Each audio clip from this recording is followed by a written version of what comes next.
지금 이 영상 그냥 넘기시면요. 통장은 손에 쥐고 있는데 정작 돈은 못 쓰는 날이 올 수 있습니다.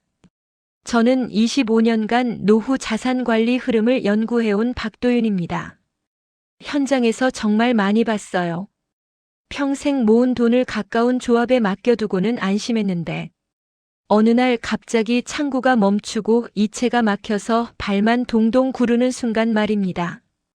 특히 새마을금고, 농협, 신협, 수협 같은 상호금융 통장이 한 개라도 있으시면 오늘 30분이 손해를 막는 마지막 점검이 될 수 있어요. 예금자 보호가 있다는데 왜 불안하냐고요? 보호는 한도가 있고 절차가 있고 무엇보다 그 사이에 돈을 못 쓰는 시간이 생길 수 있기 때문입니다. 여러분은 혹시 한 기관에 돈이 몰려 있거나 오래 안 쓴 통장이 있으신가요? 그렇다면 오늘 이야기가 여러분께 꼭 필요할 겁니다. 챕터 1 공감 사연으로 시작하기. 며칠 전 제게 상담을 요청하신 분이 계셨어요. 지인의 소개로 연결된 76세 이정호 님이었는데요. 평소에는 통장을 거의 안 쓰고 종이 통장만 챙겨두는 분이었습니다. 어느 날 가족 일로 급하게 큰 돈을 보내야 했는데 오랫동안 거래가 없던 계좌에서 갑자기 큰 금액을 보내려다 이체가 막혀버린 겁니다. 본인 돈인데도 당황해서 한참을 헤매셨죠. 그날 그분이 하신 말이 아직도 기억납니다. 내가 뭘 잘못했나 싶어서 가슴이 철렁했다고요. 통장에 돈은 분명히 있는데 왜 못 쓰냐는 거예요. 창구로 가서 신분증 확인하고 사유 설명하고 그 과정에서 시간도 시간이지만 자존심이 상했다는 게 더 힘들었다고 하셨어요. 이런 일이 왜 생긴 걸까요? 사실 지금은 금융사기 예방 시스템 때문에 고령층, 장기 미사용 계좌, 고액 이체가 겹치면 정상 거래도 자동으로 지연되는 일이 많아졌거든요. 은행 입장에서는 안전장치를 강화한 건데 정작 본인은 그런 사정을 모르니까 당황하게 되는 거죠. 그분은 결국 제게 이렇게 물으셨어요. 내 돈인데 왜 내가 증명을 해야 하냐고요. 답답한 마음 충분히 이해됩니다. 그래서 저는 늘 말씀드려요. 통장이 많을수록 안전한 게 아니라 정리되어 있을수록 안전하다고요. 그분도 그날 이후 통장 정리를 시작하셨고 몇 주 뒤에는 훨씬 마음 편하게 지내신다고 전화를 주셨어요. 구독과 좋아요 부탁드리고 끝까지 보시면 왜 지금 습관을 바꿔야 하는지 알게 됩니다. 그럼 이제부터 내 통장에 어떤 위험이 숨어 있는지 하나씩 짚어볼게요. 챕터 2 상호금융 통장에서 실제로 터지는 위험 6가지. 먼저 가장 많이 착각하시는 부분부터 짚어보겠습니다. 바로 예금자 보호 한도를 잘못 이해하는 문제예요. 많은 분들이 통장을 여러 개로 나눠두면 각각 보호된다고 생각하시는데요. 핵심은 이겁니다. 보호는 통장 개수로 나뉘는 게 아니라 같은 금융기관 안에서는 합산된다는 점이에요. 금융위원회 보도자료에 따르면 예금보호 한도가 2025년 9월 1일부터 1억 원으로 상향된다고 밝혔지만 시행 전에는 기존 한도 기준으로 적용된다는 점을 꼭 기억하셔야 합니다. 지금 당장은 아직 이전 기준이 적용되고 있다는 뜻이죠. 71세 김상훈님 사례를 보면 더 명확해집니다. 그분은 같은 새마을금고에 정기예금 2개, 정기적금 하나, 입출금 통장 하나를 따로 만들어 두셨어요. 각각 보호되는 줄 알고 합산 9천만 원을 넣어 두셨다가 지인과 이야기하다 한도 합산 방식을 알게 되신 거죠. 그날 밤 잠을 설치고 다음날 아침 바로 창구로 달려가셨대요. 직원분께 물어보니 정말로 합산이 맞다는 거예요. 그분은 그 자리에서 일부를 다른 은행으로 옮기기 시작하셨습니다. 그분이 하신 말씀이 인상적이었어요. 통장을 나눠둔 게 안전장치인 줄 알았는데 오히려 착각의 함정이었다고요. 실천 방법은 간단합니다. 같은 금융기관 안에 있는 예금과 적금, 입출금 통장 잔액을 합쳐서 한도 안에 들어오는지 먼저 계산하세요. 주의할 점은 가족 명의로 나눠놨더라도 실제 관리가 꼬이면 만기 때 이동이 늦어질 수 있다는 겁니다. 여러분은 같은 기관 안에 통장이 몇 개나 있으신가요? 두 번째 위험은 영업정지나 통합 과정에서 생기는 인출 지연입니다. 핵심 정보는 문제가 터지면 돈을 못 받는 게 아니라 먼저 돈을 못 쓰는 시간이 생길 수 있다는 점이에요. 2023년 7월 새마을금고 인출 불안이 커지면서 정부가 안정 메시지를 낼 정도로 예금 인출 수요가 급격히 늘었습니다. 방송 뉴스에도 나오고 창구마다 사람들이 줄을 섰죠. 78세 박미정님은 바로 그 시기에 급한 생활비를 쓰려다 큰 어려움을 겪으셨어요. 평소에는 한 달에 한 번 정도 찾아 쓰던 분이었는데 뉴스를 보고 불안해진 다른 분들이 한꺼번에 몰리니까 창구 대기 시간이 2시간을 넘어간 거예요.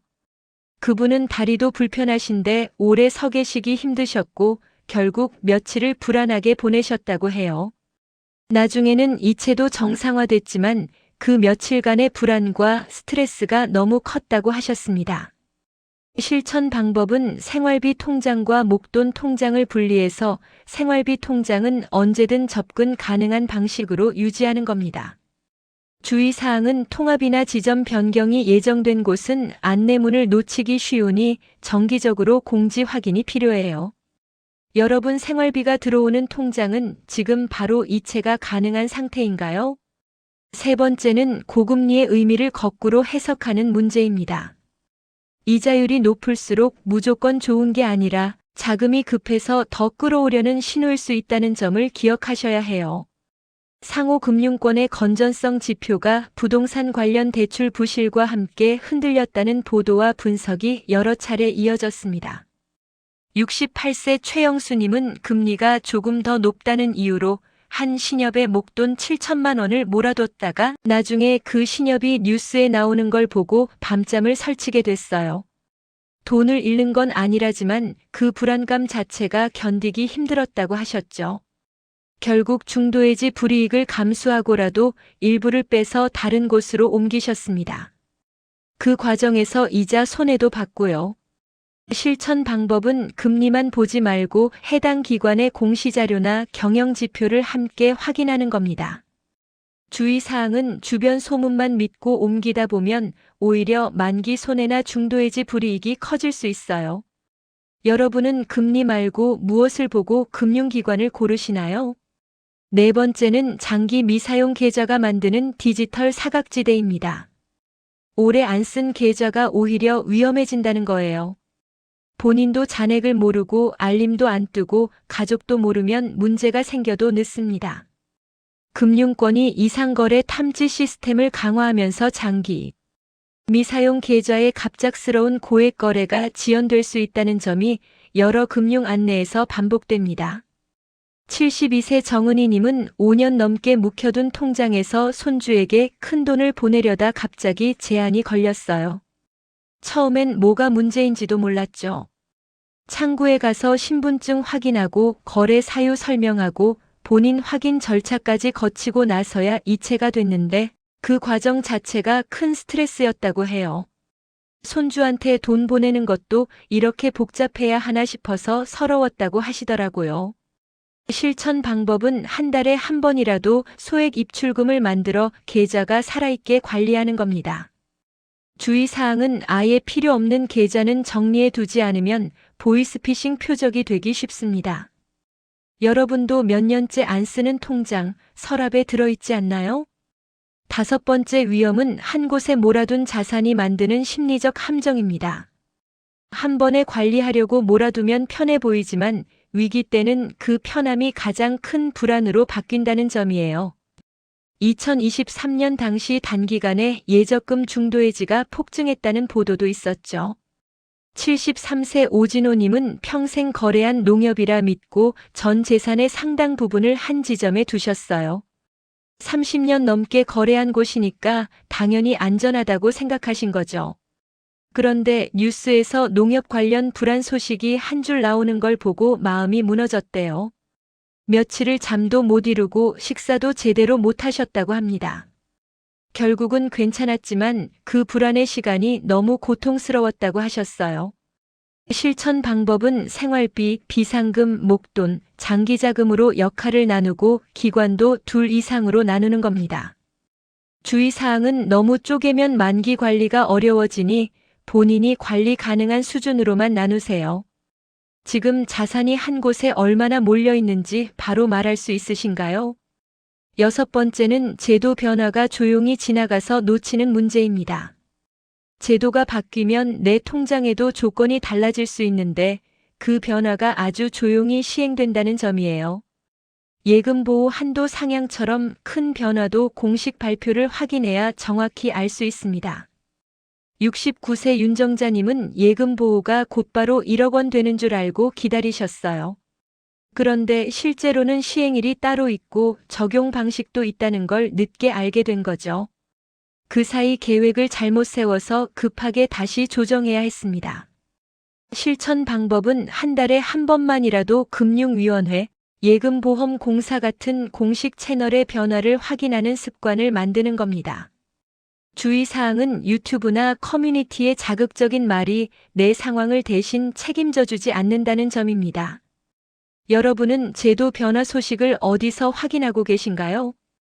이제 여기까지 들으셨다면 겁만 주는 이야기가 아니라 오늘부터 바로 손에 잡히는 정리법이 필요하실 거예요.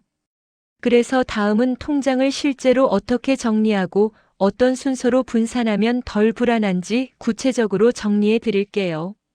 챕터 3 노후 자산을 지키는 통장 정리 실천법. 가장 먼저 해야 할 일은 생활형 통장을 언제든 움직이게 만들어 두는 겁니다. 생활비 통장은 하루만 막혀도 생활이 흔들립니다. 전기세, 가스비, 관리비 같은 자동이체가 걸려 있는데 이게 막히면 연체 문제까지 생길 수 있어요. 주의할 점은 장기 미사용 계좌를 생활비 통장처럼 쓰려다 이체 지연을 겪는 경우가 많다는 거예요. 실천 방법은 생활비 통장을 한 곳으로 정하고 자동이체와 알림을 연결하고 소액이라도 거래를 규칙적으로 만들어 두는 겁니다. 한 달에 한 번이라도 10,000원씩 입금했다 출금하는 거래만 만들어도 계좌는 활성 상태로 유지돼요. 생활비 통장은 지금 알림이 뜨고 바로 이체가 되나요? 두 번째는 목돈 통장을 한도 기준으로 분산하고 만기표를 만드는 겁니다. 분산은 불안해서 하는 게 아니라 계획을 세우기 위해 하는 거예요. 여러 곳에 나눠두고 만기일을 놓치면 중도해지 손해가 생길 수 있으니 달력에 만기일을 적고 한 기관 한도 안에 들어오도록 금액을 조정하는 게 중요합니다. 저는 상담할 때 늘 종이 달력을 권해요. 스마트폰 알림도 좋지만 벽에 붙여둔 종이 달력에 빨간 동그라미를 쳐두면 자연스럽게 눈에 들어오거든요. 만기 한 달 전에 미리 표시해두면 여유 있게 준비할 수 있습니다. 여러분 목돈 통장의 만기일을 한 장으로 정리해 보신 적 있으세요? 세 번째는 묻어둔 통장을 통합조회로 전부 찾아내는 겁니다. 오래된 통장은 본인이 잊고 있어도 정보가 남아 있습니다. 주의할 점은 필요 없는 계좌를 방치하면 사기 시도에 노출될 가능성이 커진다는 거예요. 보이스피싱 조직들은 오래된 계좌를 노리는 경우가 많거든요.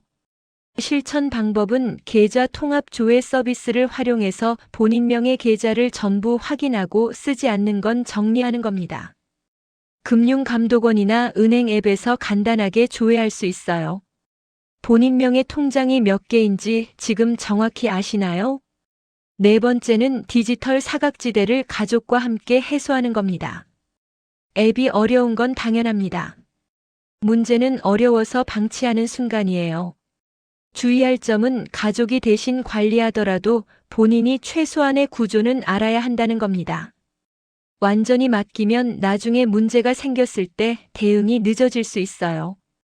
실천 방법은 가족과 함께 잔액 확인, 이체 확인, 알림 설정까지 딱 3가지만 같이 해보는 겁니다. 한 번에 다 배우려고 하지 마시고 이 3가지만 천천히 익히면 됩니다.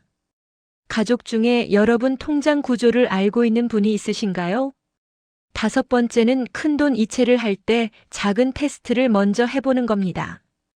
갑자기 큰 돈을 보내면 시스템이 위험 거래로 볼 수 있습니다. 주의할 점은 급한 날에 막히면 멘탈이 흔들리고 판단이 급해진다는 거예요. 당황하면 사기 전화가 왔을 때도 제대로 대응하기 어렵습니다. 실천 방법은 미리 자주 쓰는 수신인을 등록해두고 소액 테스트 2채를 해본 뒤 큰돈을 보내는 겁니다. 1,000원만 먼저 보내보고 확인이 되면 나머지를 보내는 거죠. 몇 분만 더 투자하면 불안을 줄일 수 있습니다. 큰돈 보낼 때 바로 보내는 편이신가요? 먼저 시험해 보시는 편이신가요? 6번째는 내 통장 구성을 4칸으로 나눠 종이에 적는 겁니다. 저는 상담할 때 늘 종이부터 꺼내게 합니다. 머릿속으로는 절대 정리가 안 되거든요. 주의할 점은 통장이 많을수록 자신도 모르게 한 곳에 몰리는 일이 생긴다는 거예요. 실천 방법은 생활비, 비상금, 목돈, 장기자금 이렇게 4칸을 만들고 각 통장을 어디에 넣을지 적는 겁니다. 생활비는 매달 쓰는 돈, 비상금은 갑자기 필요할 때 쓸 돈, 목돈은 몇 년 묵혀둘 돈, 장기자금은 훨씬 나중을 위한 돈이에요. 이렇게 역할을 나누면 어디에 얼마가 있는지 한눈에 보입니다. 오늘 종이 한 장에라도 통장 역할을 나눠 적어보실 수 있을까요? 이제 정리법까지 감이 오셨을 겁니다. 마지막으로 오늘 영상의 핵심을 한 번에 붙잡아 드리고 당장 실천할 한 가지를 딱 정해 드릴게요. 마무리. 오늘 이야기의 핵심은 이겁니다. 예전 상식은 은행에 넣어두면 무조건 안전하다는 믿음이었어요. 하지만 지금은 금융 환경이 바뀌면서 통장도 점검과 분산, 그리고 사용 습관이 안전을 결정하는 시대가 됐습니다. 잘못 관리하면 어떤 일이 생기냐고요. 필요할 때 돈을 못 쓰는 불편이 생기고 그 불편이 불안으로 커지고 불안이 커지면 급한 선택으로 손해를 볼 가능성이 높아집니다. 중도해지 불이익을 감수하고 돈을 옮기거나 급한 마음에 사기 전화에 넘어갈 수도 있어요. 반대로 제대로 관리하면요. 생활비는 언제든 쓸 수 있고 목돈은 한도 안에서 분산되어 마음이 편해지고 오래된 계좌는 정리돼서 사기 위험도 줄어듭니다. 무엇보다 통장 구조를 알고 있으니까 불안한 뉴스가 나와도 덜 흔들리게 되죠. 제가 오늘 딱 하나만 제안 드릴게요. 오늘은 돈을 옮기지 마셔도 됩니다. 대신 종이 한 장 꺼내서 통장을 4칸으로 나눠 적어보세요. 생활비 통장 하나, 비상금 통장 하나, 목돈 통장들, 그리고 오래 안 쓴 통장. 이 한 장이 있으면 내일은 분산도 점검도 훨씬 쉬워집니다. 다음 영상에서는 많은 분들이 헷갈려 하시는 예금자 보호 한도 계산을 실제 사례로 계산해드리고 어디까지가 합산인지 어떻게 나눠야 덜 번거로운지 현실적인 방식으로 정리해드릴게요. 여러분도 오늘 종이 한 장으로 통장 정리 시작해 보실 건가요? 댓글로 지금 통장 고민 한 가지를 남겨주세요.